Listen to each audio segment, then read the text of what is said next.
जय श्री कृष्णा मित्रों, मैं प्रियंका स्वागत करती हूँ आपका जीवन और आध्यात्म में। कैसे हैं आप सब? उम्मीद करती हूँ आप सभी अपने अपने घरों में स्वस्थ होंगे और सुरक्षित होंगे।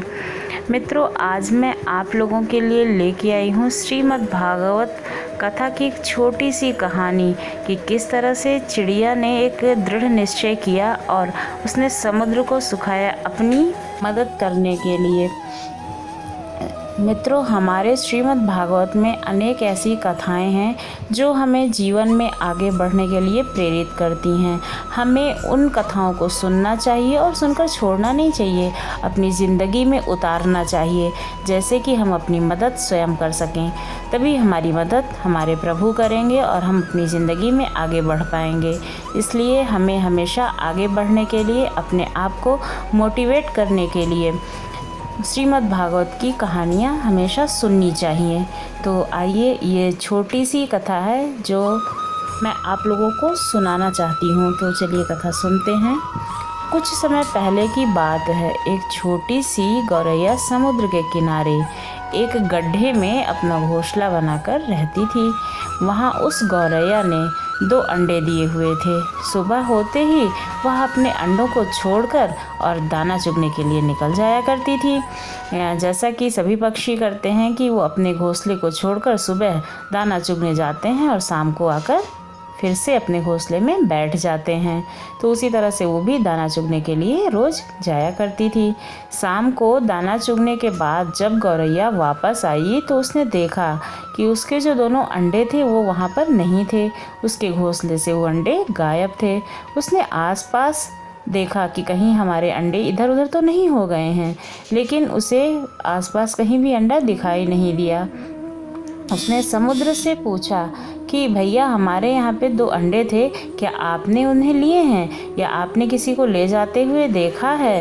तो समुद्र बड़ा इटलाते हुए बोला कि नहीं, मुझे तुम्हारे अंडों से क्या काम, मैंने तुम्हारे अंडे नहीं देखे ना लिए हैं। समुद्र के इठलाने से गौरैया को अंदाज़ा हो गया कि उसके जो अंडे हैं वो समुद्र ने ही चुराए हैं, तभी तो वो इतना इतरा के बोल रहा है। वह समुद्र से बोली कि तुम्हारे अलावा मेरे अंडे किसी ने और नहीं लिए हैं, तुम ही ने मेरे अंडे लिए हैं, कृपया मेरे अंडे मुझे वापस करो। तब गौरैया की बात सुनकर समुद्र को हंसी आ गई और उसने अहंकार पूर्वक कहा, क्योंकि समुद्र तो बहुत ही बड़ा होता है तो जाहिर सी बात है कि उसे अहंकार होगा, और चिड़िया तो बहुत छोटी होती है तो चिड़िया के सामने तो वो अपना अहंकार प्रकट ही करेगा। उसने कहा कि मुझे नहीं पता है कि तुम्हारे अंडे कहाँ हैं, ढूंढ सकती हो तो ढूंढ लो। यह सुनकर गौरैया गुस्से से बोली, मुझे मेरे अंडे वापस कर दो, नहीं तो मैं तुम्हें अभी ही सुखा दूंगी। यह सुनकर समुद्र गौरैया पर हंसने लगा। गौरैया एकटक गुस्से से समुद्र को देखने लगी। समुद्र की लहरें आती जाती, परंतु गौरैया उसे घूरती ही रहती। समुद्र, तुम ऐसे नहीं मानोगे, अब तुम्हारा पानी हमें सुखाना ही पड़ेगा। फिर समुद्र हंसा, अब मैं तुम्हारा पानी सुखाकर ही रहूँगी। ऐसा कहकर गौरैया अपनी नन्ही चोंचों से समुद्र के पानी को उठाती और किनारे पे लाके डाल देती। ऐसा करते करते सुबह से शाम हो गई। अब सारे पक्षी परेशान कि गौरैया दाना चुगने क्यों नहीं आई। तभी अन्य पक्षी जो थे वो आए गौरैया के पास और उसे देखा, फिर बोले कि तुम आज दाना चुगने क्यों नहीं आई हो। परंतु गौरैया तो गुस्से में थी, वह कुछ नहीं बोली। वह अपनी चोंच से समुद्र से पानी निकालती और किनारे पर लाकर डालती जाती। सभी पक्षियों ने उसे बहुत समझाया कि यह कार्य तो असंभव है, क्योंकि समुद्र बहुत विशाल होता है और तुम्हारी नन्ही सी चोंच उसके पानी को नहीं सुखा सकती है। लेकिन गौरैया कि मैंने तो प्रण कर लिया है कि मैं इस समुद्र के पानी को अब सुखाकर ही रहूँगी, चाहे उसके लिए मुझे कितनी भी मेहनत करनी पड़े और चाहे जितने दिन मुझे भूखा रहना पड़े, जिससे मेरे अंडे मुझे वापस मिल जाएं। ऐसा दृढ़ निश्चय के साथ वह गौरैया अपने कार्य में लगी रही। जब वह थक जाती तो थोड़ा सा रुककर आराम करती, फिर वापस अपने कार्य में लग जाती। यह सिलसिला कई दिनों तक चलता रहा और धीरे धीरे गौरैया का स्वास्थ्य भी गिरता रहा, क्योंकि वो न दाना चुगती थी न पानी पीती थी, सिर्फ समुद्र का पानी सुखाने में ही लगी हुई थी और उसी का प्रयत्न निरंतर करती जा रही थी। सभी प्राणी पशु पक्षी अब हैरान हो गए। सभी को यह लगने लगा और यह चिंता होने लगी कि अब गौरैया का क्या होगा, वह इतनी जल्दी समुद्र के पानी को तो सुखा नहीं पाएगी।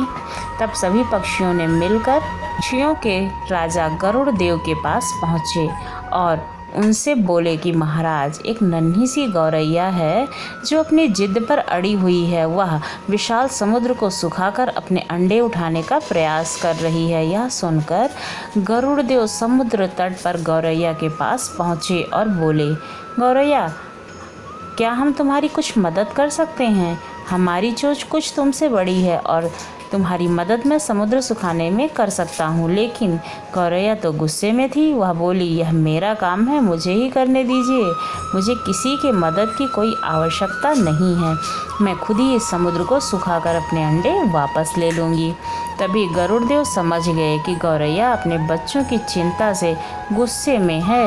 तब गरुड़ देव भगवान श्री हरि विष्णु के पास गए, उनसे मदद की विनती करने लगे और बोले, प्रभु, आप सृष्टि के रचयिता हैं, जब आप ही कुछ चमत्कार कर सकते हैं। यह नन्ही सी गौरैया अपनी जिद में आकर समुद्र सुखाने की ठान बैठी है, जो कि असंभव है क्योंकि गौरैया बहुत ही छोटी है और समुद्र देवता बहुत ही विशाल हैं और आप सृष्टि के रचयिता हैं। आपने तो जन जन के पेट भरने का प्रण ठान रखा है, तो गौरैया अगर भूखी मर जाएगी तो प्रभु आप पर लांछन लगेगा। तब भगवान विष्णु ने गरुड़ देव की बात को सुना, फिर अपने क्षीर सागर को छोड़कर समुद्र तट पर आ पधारे और गौरैया को निरंतर अपने कार्य में लगा हुआ पाया कि वह समुद्र से पानी उठाती है और किनारे पर लाकर डालती जाती है।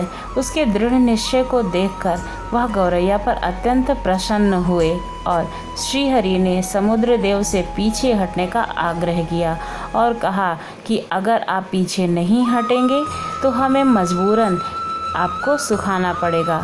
भगवान विष्णु की इस बात को सुनकर समुद्र देव पीछे हट गए और गौरैया के अंडे दिखने लगे। गौरैया ने अपने अंडों को पा लिया था। अब गौरैया ने समुद्र देवता से कहा कि आखिर मैंने कर दिखाया और आपको सुखा दिया है। अब हमारे अंडे हमें मिल गए हैं। आपको पीछे हटना ही पड़ा और मेरे अंडों को देना पड़ा। समुद्र देवता ने गौरैया से माफ़ी मांगी और भगवान विष्णु को भी प्रणाम किया। भगवान विष्णु की इच्छा से और उनकी कृपा से गौरैया को उसके अंडे मिल गए थे। लेकिन ये सिर्फ भगवान की कृपा नहीं थी, गौरैया का दृढ़ निश्चय था जिसने उसको उसके अंडे वापस दिलाए। अगर हम किसी भी चीज़ को पाना चाहते हैं तो उसके लिए हमें एक दृढ़ निश्चय करना होता है, तभी हमें वो चीज़ हासिल होती है। अगर हम किसी भी चीज़ से परेशान होकर अपने उद्देश्य से हटते हैं तो कभी भी हमें अपने लक्ष्य की प्राप्ति नहीं होती है। इसीलिए किसी के भी कहने पर या किसी भी वजह से हमें अपने लक्ष्य से हटना नहीं चाहिए। हमें अपने कर्तव्य के प्रति अपनी ज़िंदगी में हमेशा सुदृढ़ रहना चाहिए और अपने कर्तव्यों को आगे बढ़कर करते रहना चाहिए और हमारा जो मार्ग है उसे प्रशस्त करना चाहिए। एक अच्छे रास्ते पर चलना चाहिए। आपको ये कहानी कैसी लगी ज़रूर बताइएगा। अगर अच्छी लगी हो तो चैनल को सब्सक्राइब कीजिएगा। धन्यवाद।